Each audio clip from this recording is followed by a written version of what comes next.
ଓଡ଼ିଶୀ ସଙ୍ଗୀତ ମହୋତ୍ସବ ସମ୍ପନ୍ନ। ରାଉରକେଲାର ଜଗଦାଠାରେ ଜୟଦେବ କଳା ବିକାଶ କେନ୍ଦ୍ର ଆନୁକୂଲ୍ୟରେ ଓଡ଼ିଆ ଭାଷା ସାହିତ୍ୟ ଓ ସଂସ୍କୃତି ବିଭାଗ ଗୁରୁ କେଳୁଚରଣ ମହାପାତ୍ର ଓଡ଼ିଶୀ ଗବେଷଣା କେନ୍ଦ୍ର ସହଯୋଗରେ ସ୍ଥାନୀୟ ସିଭିକ୍ ସେଣ୍ଟରଠାରେ ଦୁଇଦିନିଆ ଓଡ଼ିଶୀ ସଙ୍ଗୀତ ମହୋତ୍ସବ ଉଦ୍ଯାପିତ ହୋଇଯାଇଛି।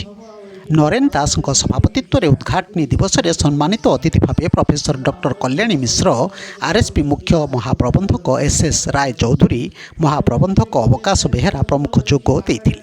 ସେହିପରି ଦ୍ୱିତୀୟ ଦିବସରେ ଆକାଶବାଣୀ ଓ ଦୂରଦର୍ଶନର ପ୍ରାକ୍ତନ ନିର୍ଦ୍ଦେଶକ ଡକ୍ଟର ଶାନ୍ତନୁ କୁମାର ରଥ, ରାଉରକେଲା କଲେଜର ଅଧ୍ୟକ୍ଷ ଡକ୍ଟର ରବୀନ୍ଦ୍ର କୁମାର ଜେନା ଓ ଆର୍ଏସ୍ପି ମୁଖ୍ୟ ପ୍ରବନ୍ଧକ PK ସାହୁ ଯୋଗଦେଇ ଓଡ଼ିଆ ସଂସ୍କୃତିର ଆଧାର ଓଡ଼ିଶୀ ସଙ୍ଗୀତର ପ୍ରସାର ପ୍ରଚାର ଓ ସୁରକ୍ଷା ପାଇଁ ଏହା ଏକ ସଫଳ ପ୍ରୟାସ ବୋଲି ମତ ପୋଷଣ କରିଥିଲେ।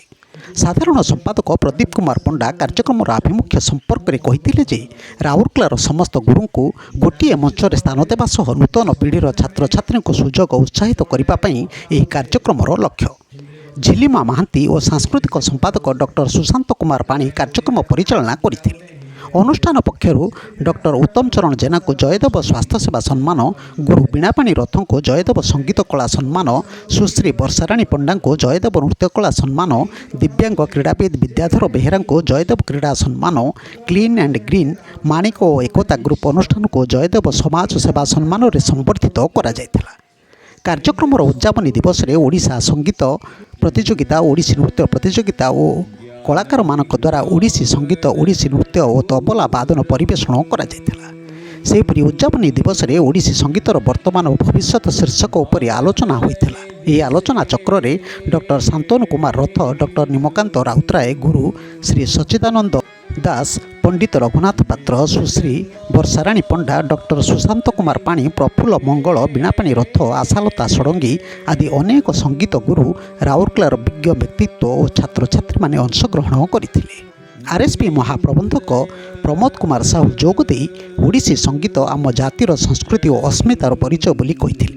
ଡକ୍ଟର ଶାନ୍ତନୁ କୁମାର ରଥ, ଗୁରୁ ସଚ୍ଚିଦାନନ୍ଦ ଦାସ ଓ ଡକ୍ଟର ନିମାକାନ୍ତ ରାଉତରାୟ, ପଣ୍ଡିତ ରଘୁନାଥ ପାତ୍ର ଓଡ଼ିଶୀ ସଙ୍ଗୀତର ମହତ୍ତ୍ୱ ଜଗନ୍ନାଥ ସଂସ୍କୃତି ଆଧାରିତ ବୋଲି ମତ ପ୍ରକାଶ କରିଥିଲେ। ସୁଶ୍ରୀ ଲକ୍ଷ୍ମୀପ୍ରିୟା ନାୟକ, ବିଜୟଲକ୍ଷ୍ମୀ ରାଉତରାୟ, ପ୍ରୀତିନନ୍ଦା ପରିଡ଼ା, ସୌମ୍ୟରଞ୍ଜନ ଗାହାଣ, ସୌମ୍ୟକାନ୍ତ ମଲ୍ଲିକ ଓ ରାଉରକେଲାର ସୁନାମଧନ୍ୟ ଗୁରୁ ଓ ଛାତ୍ରଛାତ୍ରୀମାନେ ଓଡ଼ିଶୀ ସଙ୍ଗୀତ, ଛାନ୍ଦ, ଚମ୍ପୁ, ଗୀତ ଗୋବିନ୍ଦ ଆଦି ପରିବେଷଣ କରିଥିଲେ।